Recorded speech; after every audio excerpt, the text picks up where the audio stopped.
Alright, lads. I've been asked by my good friend Billy Butcher to share an important and urgent PSA with you. And it reads, all soups are. My name is Ren, and this is my spoiler-free review of The Boys Season 4. Welcome back, TV family.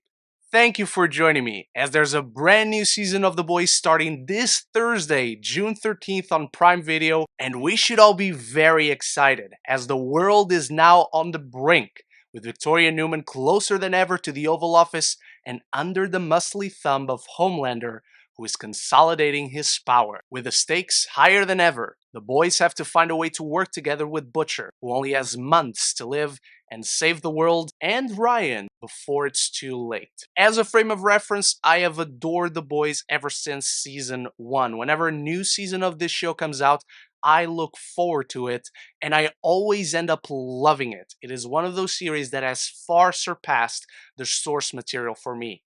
And after seeing season 4, that remains true. Eric Kripke, his amazing writing team, the entire cast and crew have yet again delivered a spectacular season, and while I'm not ready to say this is the best season of the show, it might just be its most important season yet. Obviously, we cannot get into spoilers in this video. I will have a spoiler review when the show airs its finale, but this is a season that very much redefines the show in its commentary, in the allegories to the real world, the parallels that you see on screen, the themes it explores, but also in its characters.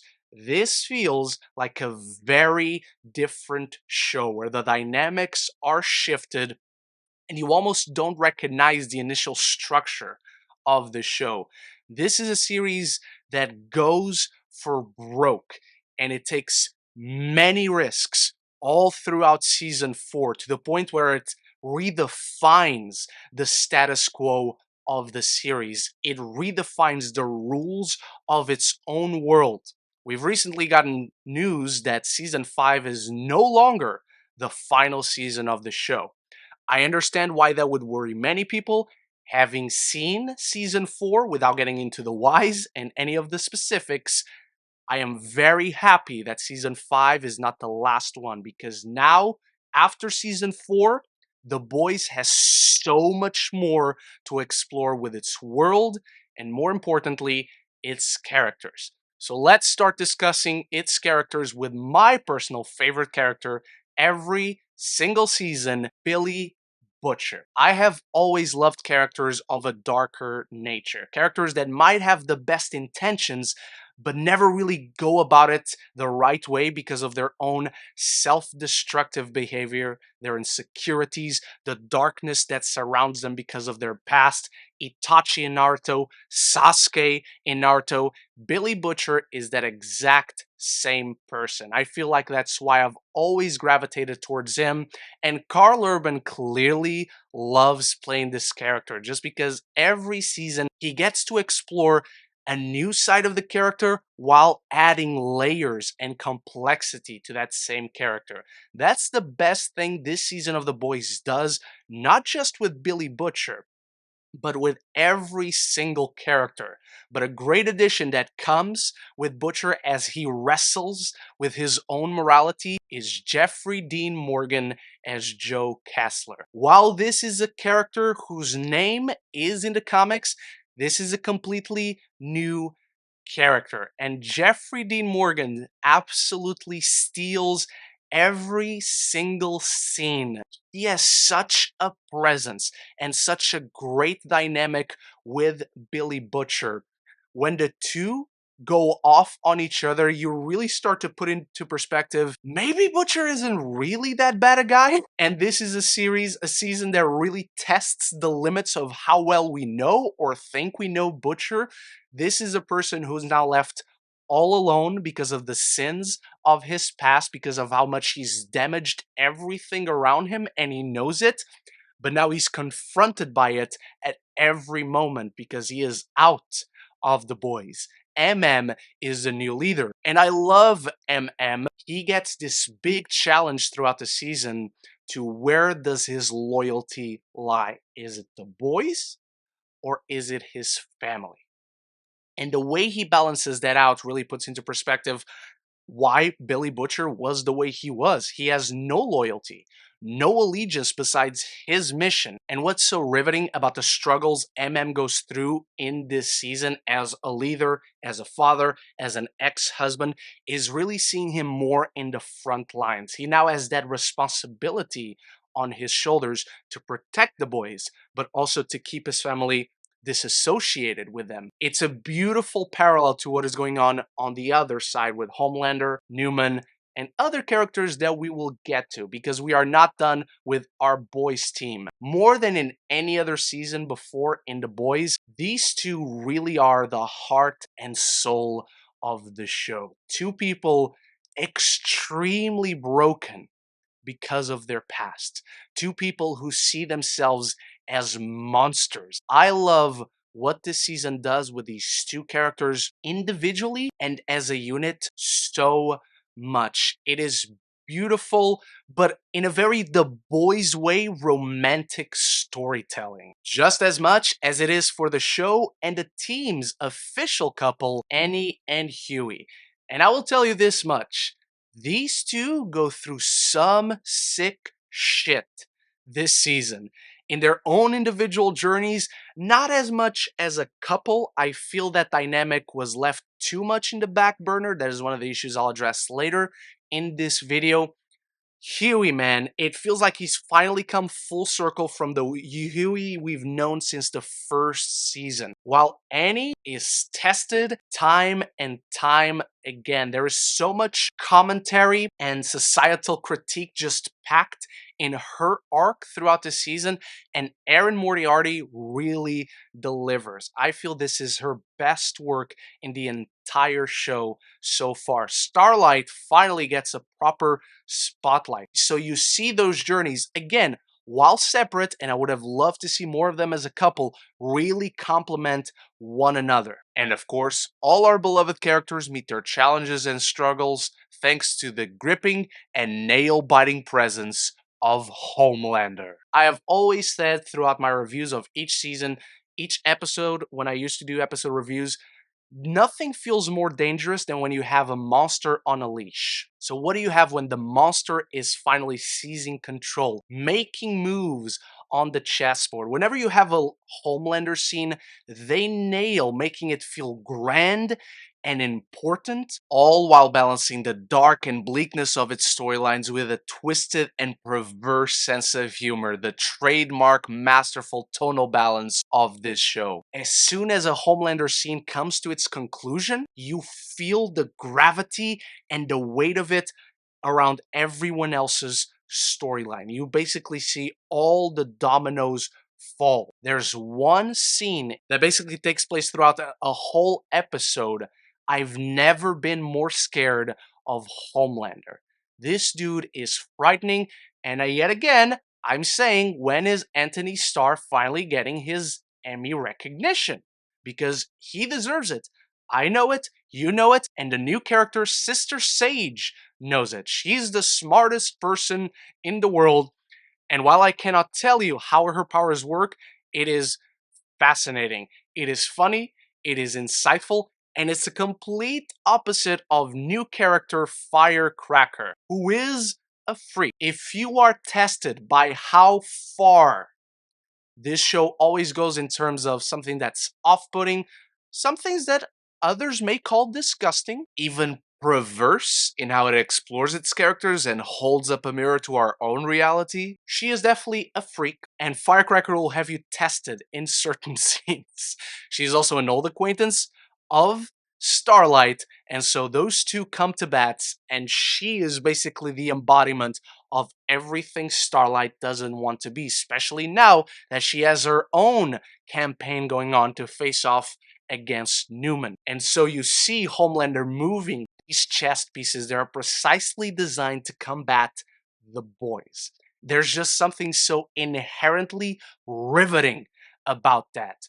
And when now all these allegiances, all these loyalties are being tested, you see everyone trying to play both sides, including Victoria Neuman herself. And we get so much exposure to the layers of this character, the complexity of her humanity, and Claudia Dumit, I hope that's how I pronounce her name. She is wonderful. This, like Erin Moriarty as Starlight, this is the best work she has ever given on this show. And of course, it's The Boys. It's filled with raunchiness, depravity, a twisted sense of humor, gore, political, social commentary, violence, and explosive action, and riveting moments to watch with characters that are compelling but also complex. No one really is squeaky clean choices throughout all of these seasons, including season 4 now. They all carry weight, they all feel significant,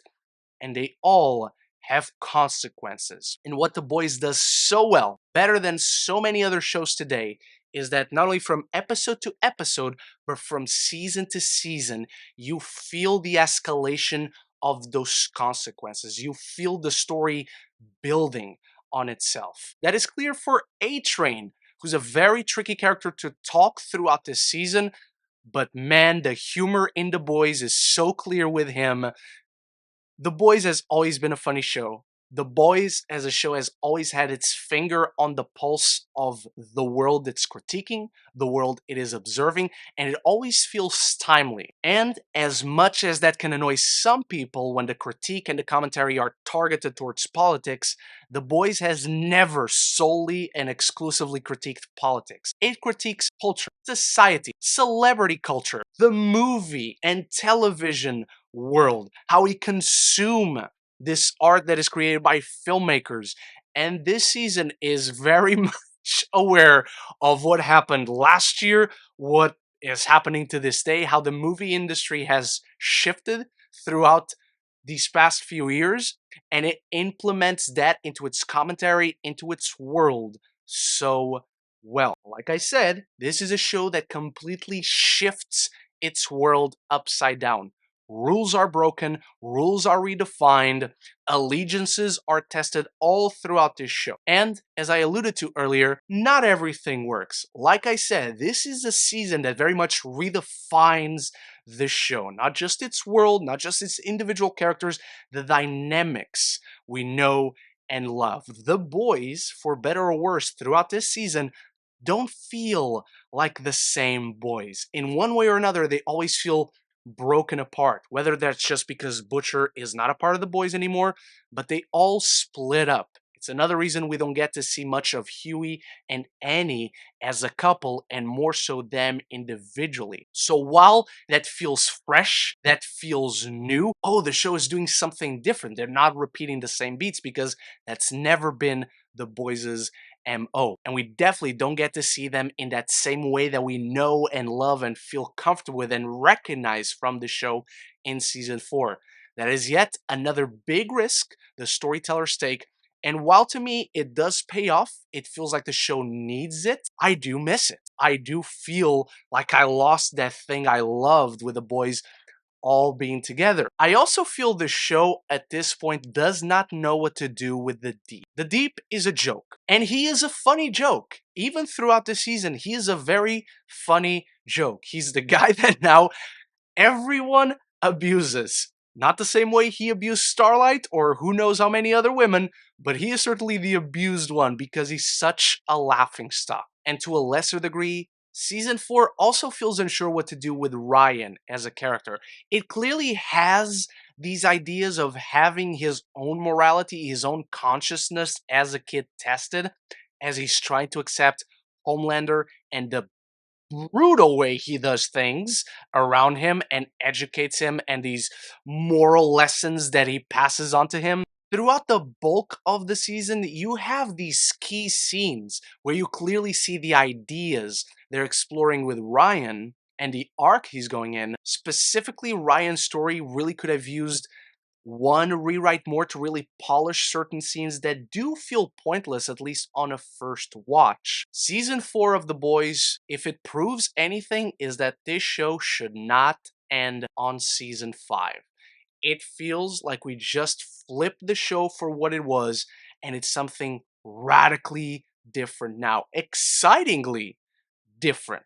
All these new characters coming in, all the new dynamics, the way this season begins, the way it ends, it feels like a completely different show just in that. And I couldn't be more excited to have more of the boys coming our way. One last note, this is not a positive, this is not a negative. When you finish the finale for season 4, do not click away. There's something waiting for you briefly after a few quick credits. And it's a very important scene. And these issues may feel minimal. In fact, they kind of are compared to how much I love this season. But they are all part of a bigger issue, and that is the issue that for the first 3 episodes, while I love what I see, you can't really tell the direction of the show. Not just the direction of the season, but really the direction, what are we doing with characters? And it doesn't really become clear. It doesn't really chart a path for itself and for each character up until episode 4. That is half the season on an 8 episode season. Like I addressed, while it does fix that for a lot of characters, a few other ones get left in the shaft. There's also some elements, some reveals, some story directions in in the season that do feel obvious. I'm not sure how much they'll be testing people's patience. To me, they just kept me on the edge of my seat. They kept me wanting to try and guess, wanting to be sure. But I can see a lot of people guessing certain things right away and then not feeling that invested. That's what I can say about The Boys. It is a season that takes risks. It takes bold statements in its story, in its commentary, with its characters. So it's bound to be a fun discussion for the next few weeks, as the first 3 episodes drop this Thursday, and from then on weekly. Let me know if you want to see a spoiler review for the finale after it airs. Let me know if you want to see individual reviews for each episode throughout the next few weeks.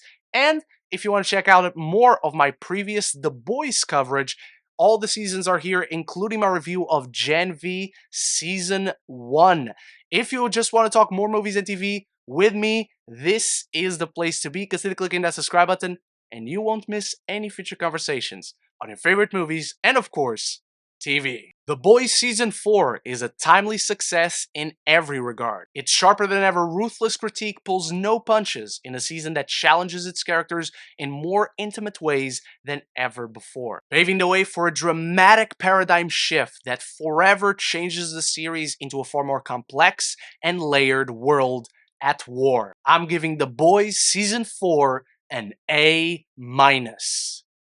Thank you so much for watching, TV family. Remember to start the conversation about The Boys Season 4 in the comments below. Rank all the seasons so far, including Gen V, and let me know what is your favorite The Boys character and what superpower would you like to have when you took in some Compound V. Thank you so much once more. Big shout out to my channel members for always supporting the channel, and I'll be back very soon with more videos. So until the next one, love each other and love the movies.